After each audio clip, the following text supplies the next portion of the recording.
ಗುರುಗಳೇ, ಹೆಣ ಬಿದ್ದ ಸ್ಥಳ, ಮನೆ, ಗುತ್ತಿಕಾನ್ ಗುಡ್ಡ ಎಲ್ಲ ನೋಡಿದ್ರೆ ತಮ್ಮ ಅಭಿಪ್ರಾಯ ಏನು ಅಂತ ಹೇಳಿದ್ರೆ ನಮ್ಗಳ ಮನಸ್ಸು ಸ್ವಲ್ಪ ಹಗುರ ಆಗುತ್ತೆ.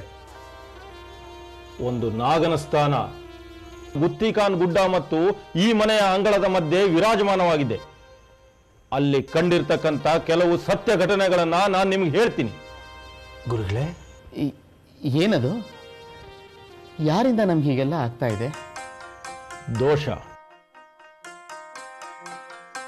1200 ವರ್ಷಗಳ ಹಿಂದೆ ಪಾಳೆಗಾರ ಬೊಮ್ಮಯ್ಯ ನಾಯಕನಿಗೆ ಸೇರಿದ ಭೂಮಿ ಇದು.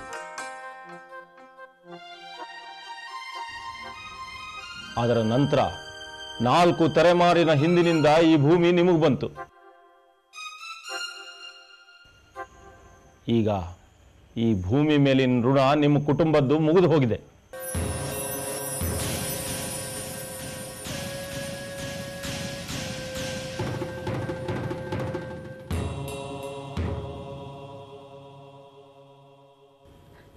ಈಗ ಇದಕ್ಕೆ ಏನು ಪರಿಹಾರ?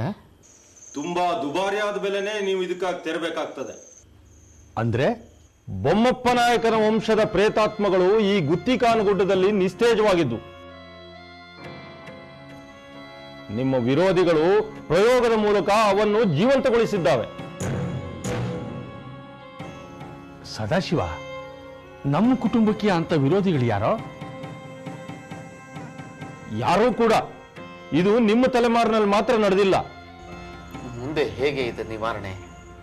ಸದ್ಯ ನೀವು ಈ ಜಾಗವನ್ನ ಬಿಡಬೇಕು.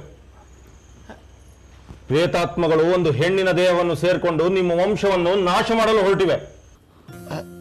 ಈ ಮನೆ ಬಿಡೋದು ಎಲ್ಲವೂ ಅಷ್ಟು ಸುಲಭವಾದ ವಿಷಯವೇ? ಪರಿಸ್ಥಿತಿ ಹಾಗಿದೆ. ಇದೆಲ್ಲವೂ ದಿಢೀರಂತ ಎದ್ದು ನಿಂತ ಸಮಸ್ಯೆಗಳು. ಇನ್ನು 15 ದಿನದೊಳಗೆ ಈ ಜಾಗ ನೀವು ಖಾಲಿ ಮಾಡದೇ ಇದ್ರೆ ನಿಮ್ಮಿಬ್ಬರು ಹೆಣ್ಣು ಮಕ್ಕಳ ಜೀವಕ್ಕೆ ಅಪಾಯ ಇದೆ.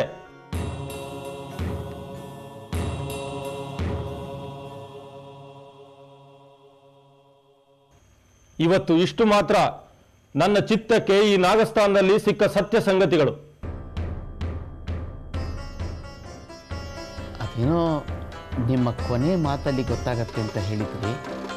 ಭಯ ಬೀಳ್ಬೇಡಿ. ನಿಮ್ಮ ಇಬ್ರು ಹೆಣ್ಣು ಮಕ್ಕಳಲ್ಲಿ ಒಬ್ಬಳನ್ನ ನಾನು ಶವದ ರೂಪದಲ್ಲಿ ಈ ಸ್ಥಳದಲ್ಲಿ ನೋಡಿದೆ. ಇದು ಅಪಾಯದ ಸ್ಪಷ್ಟ ಮುನ್ಸೂಚನೆ. ಈ ಮನೆಯಲ್ಲಿರುವ ಕ್ಷಣ ಕ್ಷಣವೂ ಕುಟುಂಬಸ್ಥರ ಆಯುಷ್ಯ ಕ್ಷೀಣಿಸ್ತಾ ಇದೆ. ಎರಡನೇ ಮಾತಿಲ್ಲ, ನೆಲದ ಹಕ್ಕು ನಿಮ್ಮ ವಂಶಸ್ಥರಿಗೆ ಮುಗಿದು ದಿನಗಳಾದವು.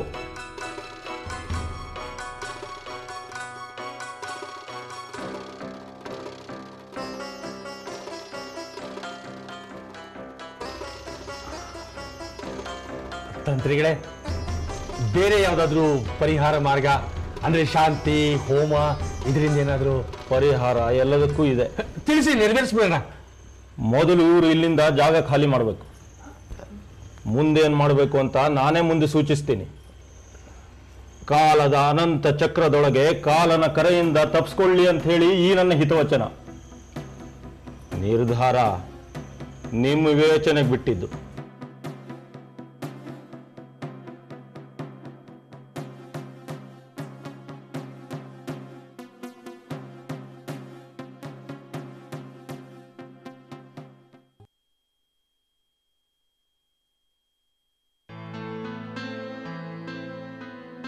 ಚಂದ್ರಣ್ಣ, ನಮ್ಮ ಜವಾಬ್ದಾರಿ ಅನ್ನೋದು ಪೂರ್ಣ ಆಗೋದು ನಾವು ಅದರಲ್ಲಿ ಸಂಪೂರ್ಣವಾಗಿ ತೊಡಗಿಸ್ಕೊಂಡಾಗ ಮಾತ್ರ. ಯಾಕೆ ಕಾವ್ಯ, ಕಿರಣ ಊರಲ್ಲಿಲ್ಲದ ಬೇಸರವನ್ನ ಹೀಗೆ ತೋರಿಸ್ಕೊಳ್ತಾ ಇದೆಯಾ? ಅದು ಹಾಗಲ್ಲ ಚಂದ್ರಣ್ಣ. ನಮ್ಮ ಮನೇಲಿ ನಡೆದ ಪಂಚಾಯತಿಲಿ ನೀವಿರಬೇಕಾಗಿತ್ತು. ಯಾಕೆ, ಅದು ನಿಮಗೆ ಅಷ್ಟೊಂದು ಮುಖ್ಯ ಅಂತ ಅನ್ನಿಸ್ಲಿಲ್ವಾ? ಇಲ್ಲ ಕಾವ್ಯ, ಉದ್ದೇಶಪಟ್ಟು ನಾನು ಆ ಸಭೆಗೆ ತಪ್ಪಿಸ್ಕೊಳ್ಳಿಲ್ಲ. ಬದಲಾಗಿ ಮತ್ತೊಂದು ರೀತಿಯಲ್ಲಿ ಆ ಘಟನೆಗೆ ಪ್ರತಿಕ್ರಿಯೆ ನೀಡ್ತಾ ಇದ್ದೆ. ಚಂದ್ರಣ್ಣ, ಬೇಕಿದ್ರೆ ಸೂರ್ಯನ ಕೇಳಿ, ಅವರೆಲ್ಲ ನಿಮ್ಮ ಬಗ್ಗೆ ಎಷ್ಟು ಹಗುರವಾಗಿ ಮಾತಾಡಿದ್ರು ಅಂತ. ಲಘುವಾಗಿರೋ ಜನ ಲಘುವಾಗಿ ಮಾತಾಡದೆ ಮತ್ತೇನು ಭಾರವಾಗ ಮಾತಾಡ್ತಾರೆ? ಅವರೆಲ್ಲ ಮೀಟಿಂಗ್ ಸೇರೋದು ಕೊನೆಯಲ್ಲಿ ಸಿಗೋ ಲಘು ಉಪಹಾರಕ್ಕೆ. ಈ ಭೂತ ದೆವ್ವಗಳೆಲ್ಲ ಇಲ್ಲ ಅಂತ ನಾವು ಎಷ್ಟೇ ಧೈರ್ಯ ತಗೊಂಡ್ರು ಆ ಸಮಯದಲ್ಲಿ ಹೆದರಿಕೆ ಆಗೋದು ಸುಳ್ಳಲ್ಲ. ಮೊದಲು ನನಗೆ ಕೇಳಿಸಿದ ಗೆಜ್ಜೆ ಶಬ್ದ, ನಮಗ್ ಕಂಡಿದ್ದ ಕೊಳ್ಳಿಗಳು, ಗುತ್ತಿಕಾನ್ಗುಡ್ದಲ್ಲಿ ನಮಗ್ ಸಿಕ್ಕಿದ ಅವಶೇಷಗಳು, ಇದನ್ನೆಲ್ಲ ನೋಡಿದ್ರೆ ಇದ್ರ ಕೊನೆ ಹಂತ ಆ ಕೂಗ್ಮಾರಿ ಅನ್ಸುತ್ತೆ. ಸರಿಯಾಗಿ ಹೇಳಿದೆ ಕಾವ್ಯ. ಪ್ರತಿಯೊಂದಕ್ಕೂ ಕೂಡ ಒಂದಕ್ಕೊಂದು ಕೊಂಡಿ ಇದ್ದೇ ಇದೆ ಅಂತ ಅನ್ಸುತ್ತೆ. ಆದರೆ ಈ ದೆವ್ವ ನಮ್ಮ ಮನೆನೇ ಬಿಡುವಂಥ ಪರಿಸ್ಥಿತಿಗೆ ತರುತ್ತೆ ಅಂತ ನಾನು ಅಂದ್ಕೊಂಡಿರಲಿಲ್ಲ. ಅಲ್ಲ ಕಾವ್ಯ, ಆ ಶ್ರೀಪತಿ ತಂತ್ರಿಗಳ ಮಾತನ್ನ ನೀನು ನಂಬ್ತೀಯ? ಪರಿಸ್ಥಿತಿ ನಂಬಿಸೋ ಹಾಗೆ ಮಾಡಿದೆ ಚಂದ್ರಣ್ಣ. ಅವ್ರು ಹೇಳೋ ಘಟನೆಗಳನ್ನ ನೆನೆಸ್ಕೊಂಡ್ರೆ ಮೈ ಜುಮ್ ಅನ್ನತ್ತೆ, ಎದೆ ನಡುಗುತ್ತೆ. ಒಂದೊಂದ್ಸಲ ಇದೆಲ್ಲ ನಿಜ ಅಂತ ಅನ್ನಿಸ್ಬಿಡುತ್ತೆ. ಕಾವ್ಯ, ಕಿರಣ ನೋಡಿದರೆ ನನ್ನ ಕಾವ್ಯ ಧೈರ್ಯಸ್ಥೆ, ಅವಳು ಸದಾಶಿವಯ್ಯನ ಗಂಡು ಮಗ ಅಂತಾನೆ. ಆದರೆ ನೀನು ನೋಡಿದರೆ ನಮ್ಮ ಮನೆಯಲ್ಲಿ ಈಗ ಅಂಥ ಪರಿಸ್ಥಿತಿ ಇದೆ ಚಂದ್ರಣ್ಣ. ನಾಳೆ ನಾವು ಮನೆ ಬಿಡಬೇಕಾದ್ದು ಅನಿವಾರ್ಯ ಆಗಿದೆ. ಆದರೆ ನಾನು ಹೇಳ್ತೀನಿ ಕೇಳು, ಇದೆಲ್ಲ ಆ ಸೋಮಶೇಖರಯ್ಯ ಆಡ್ತಾ ಇರೋ ನಾಟಕ.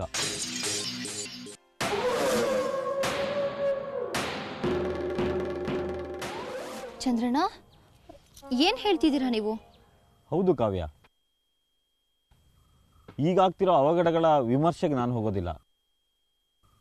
ಆದರೆ ಇದರೊಳಗೆ ಆ ಸೋಮಶೇಖರಯ್ಯನ ದೊಡ್ಡ ನಾಟಕ ಇರ್ಬೋದಲ್ವಾ? ಹೌದಾ? ಆದರೆ ಯಾನ್ ಬುಡಾಯ ಕೂಗಿಗೆ ಸೋಮಶೇಖರ್ ಚಿಕ್ಕಪ್ಪನೇ ಹೆದರಿ ಬೆದರಿ ಹೋಗಿದ್ದಾರೆ. ಅದಕ್ಕೆ ಸಾಕ್ಷಿ ಏನು? ಸೋಮಶೇಖರಯ್ಯನ ಇತಿಹಾಸ ಗೊತ್ತಿರೋರು ಅವನ ಮೇಲೆ ಒಂದು ಅನುಮಾನದ ಕಣ್ಣನ್ನು ಇಡಲೇಬೇಕಾಗತ್ತೆ. ಹಾಗಂತೀರಾ?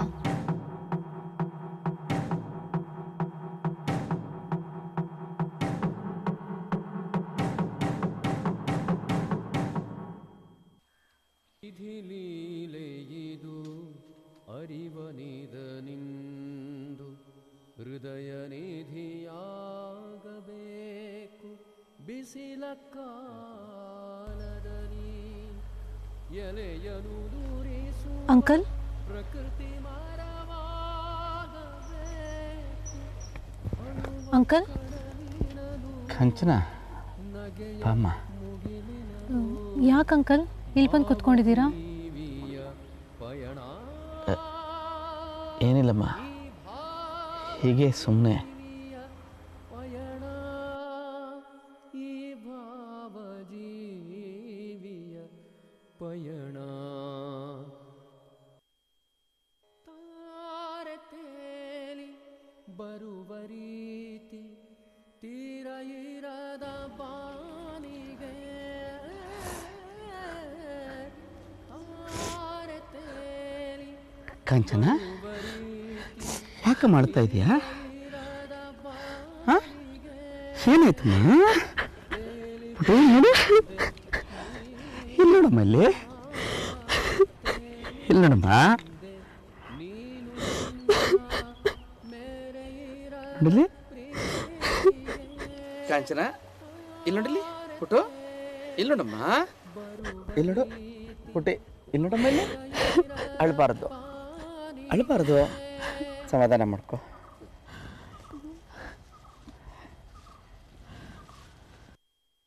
ಸಾರಿ ಅಂಕಲ್, ನೀವು ಈಗಿರೋ ಸ್ಥಿತಿನಲ್ಲಿ ನಾನು ನಿಮಗೆ ಸಮಾಧಾನ ಹೇಳಬೇಕು. ನಿಮ್ಮನ್ನು ನೋಡಿ ನನಗೆ ಅಳು ಬಂದ್ಬಿಡ್ತು. ಅದು ಹಾಗೇನಮ್ಮ, ಮನಸ್ಸಿಗೆ ಹತ್ರ ಇರೋರ ಹತ್ರ ದುಃಖ ಮುಚ್ಚಿಟ್ಕೊಳಕ್ಕಾಗೋದಿಲ್ಲ. ನನ್ನ ಸ್ಥಿತಿ ಬಗ್ಗೆ ಯೋಚನೆ ಮಾಡಬೇಡ. ನಿನಗೇನಾಯ್ತು ಹೇಳು? ನನಗೇನಾಗ್ತಾ ಇದೆ ಅಂತಲೇ ಗೊತ್ತಾಗ್ತಾ ಇಲ್ಲ ಅಂಕಲ್. ಇಲ್ಲಿ ನಡೀತಿರೋ ಘಟನೆಗಳಿಂದ ನನಗೆ ಹೀಗಾಗಿದೆ ಅನ್ನಿಸ್ತಾ ಇದೆ.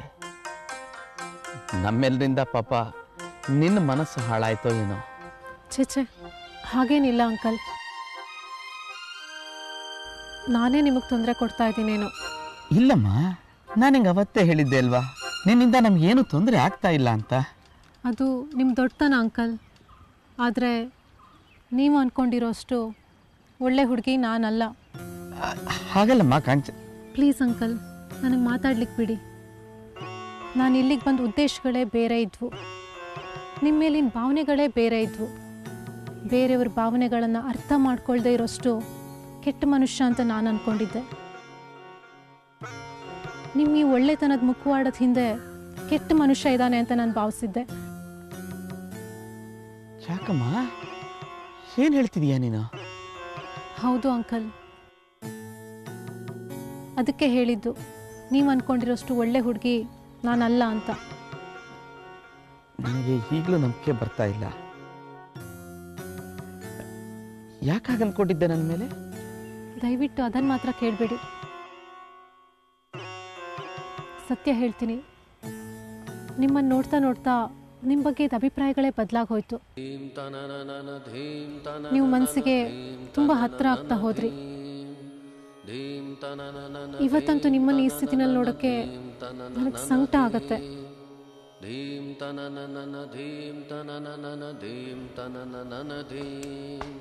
ನೀವು ನನ್ನನ್ನು ಕ್ಷಮಿಸ್ತೀರಲ್ವಾ ಅಂಕಲ್? ಚೇಚೆ, ಕ್ಷಮೆ ಯಾಕಮ್ಮ ಕೇಳ್ತೀಯ? ಕಾಂಚನ, ನನ್ನ ಬಗ್ಗೆ ನೀ ಏನಾದರೂ ಅಂದ್ಕೋ, ಆದರೆ ನಿನ್ನ ಬಗ್ಗೆ ನನಗೆ ಏನೋ ಒಂದು ಥರ ಮಮಕಾರ ಕಣಮ್ಮ.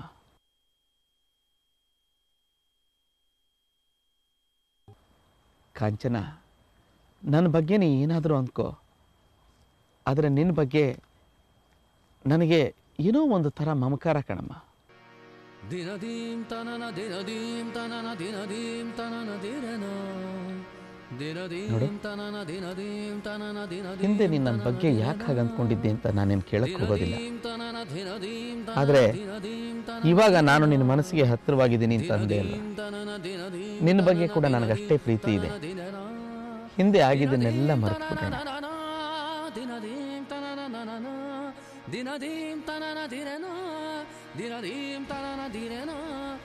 ಸ್ವಲ್ಪ ದಿನ ನಾನು ಊರಿಗೆ ಹೋಗಿ ಬರ್ತೀನಿ ಅಂಕಲ್. ಯಾಕಮ್ಮ, ಇಲ್ಲಿರೋದು ನಿನಗೆ ಕಷ್ಟವಾಗ್ತಾ ಇದೆಯಾ? ಹಾಗಲ್ಲ. ಅಥವಾ ನಿನ್ನಿಂದಲೇ ಹೀಗಾಗ್ತಾ ಇದೆ ಅಂತ ನಾನು ಅಂದ್ಕೋತೀನಿ ಅಂತ ನಿಂಗೆ ಏನಾರ ಅನುಮಾನನ? ಚೇಚೆ, ನೀವು ಅನುಮಾನ ಪಡೋರಲ್ಲ ಅಂತ ನನಗೆ ಗೊತ್ತು. ಆದರೆ ನನಗೆ ಸಾಕಷ್ಟು ಗೊಂದಲಗಳಿವೆ. ನಾನಿಲ್ಲಿಗೆ ಯಾಕೆ ಬಂದೆ, ನಾನಿಲ್ಲಿ ಏನು ಮಾಡಬೇಕಿತ್ತು, ಏನು ಮಾಡಿದೆ, ಯಾವುದು ತಪ್ಪು ಯಾವುದು ಸರಿ, ಯಾರು ನನ್ನವರು ಯಾರು ನನ್ನ ಶತ್ರುಗಳು, ಹೀಗೆ ಅನೇಕ ವಿಚಾರಗಳು ಕಾಡ್ತಾ ಇದೆ ನನ್ನನ್ನು. ಸ್ವಲ್ಪ ದಿನ ನಾನೊಬ್ಬಳೇ ಇರೋಣ ಅಂತ ಇದ್ದೀನಿ. ನನಗೆ ನಾನು ಕೇಳ್ಕೋಬೇಕಾಗಿರೋ ಪ್ರಶ್ನೆಗಳು ಸಾಕಷ್ಟಿದೆ. ಅದಕ್ಕೆಲ್ಲ ಉತ್ತರ ಸಿಗೋ ತನಕ ಊರಿಗೆ ಹೋಗಿ ಬರೋಣ ಅಂದ್ಕೊಂಡಿದ್ದೀನಿ.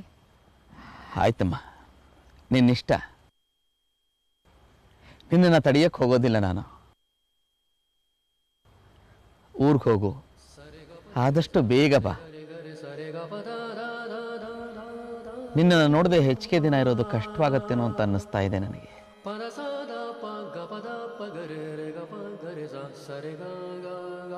ಹೋಗಿ ಬರ್ತೀನಿ ಅಂಕಲ್. ಆಯ್ತಮ್ಮ.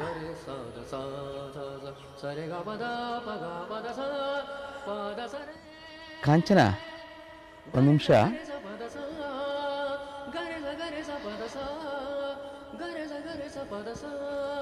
ಒಂದು ಮಾತು ಹೇಳ್ತೀನಿ, ತಪ್ಪು ತಿಳ್ಕೊಬೇಡ. ಹೇಳಿ ಅಂಕಲ್. ನೀನು ನಮ್ಮ ಮನೆಗೆ ಬಂದಾಗ ಹೇಳಿದ್ದೆ, ನಿನ್ನ ತಂದೆಯಾದವ್ರ ಬಗ್ಗೆ ನಿನಗೆ ವಿಪರೀತ ದ್ವೇಷ ಇದೆ ಅಂತ. ನೀನು ನನ್ನ ಮಗಳಿದ್ದ ಹಾಗೆ ಅಂತ ಈ ಮಾತು ಹೇಳ್ತಾ ಇದ್ದೀನಿ. ಯಾರ ಬಗ್ಗೆನೂ ಅಂಥ ದ್ವೇಷ ಬೆಳೆಸ್ಕೋಬೇಡಮ್ಮ, ಅದರಲ್ಲೂ ತಂದೆಯಾದವನ ಬಗ್ಗೆ.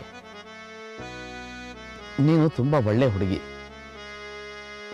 ನಿನ್ನ ಜೀವನದ ಹಿಂದಿನ ಕಹಿಗಳು ಏನೇ ಇರ್ಬೋದು, ಅದಕ್ಕಿಂತ ಸಿಹಿಯಾದ ಕ್ಷಣಗಳು ಮುಂದೆ ಬಂದೇ ಬರುತ್ತೆ. ಎಲ್ರನ್ನೂ ಪ್ರೀತಿಸ್ತಾ, ಎಲ್ರಿಗೂ ಒಳ್ಳೆಯದನ್ನ ಬಯಸ್ತಾ, ನಗನಗ್ತಾ ಸದಾ ಸುಖವಾಗಿರಮ್ಮ. ಇದೇ ನನ್ನ ಆಸೆ.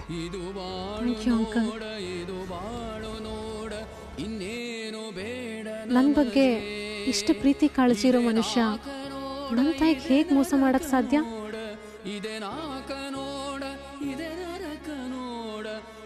ಎಲ್ಲ ನಮ್ಮ ಒಳಗೆ.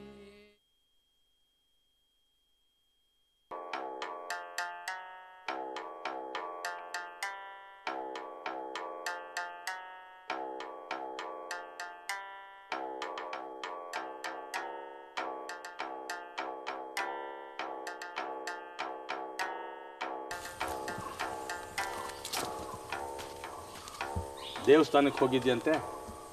ಹೌದು. ಪ್ರಸಾದ ನನಗೆ ಕೊಡೋದಿಲ್ವಾ?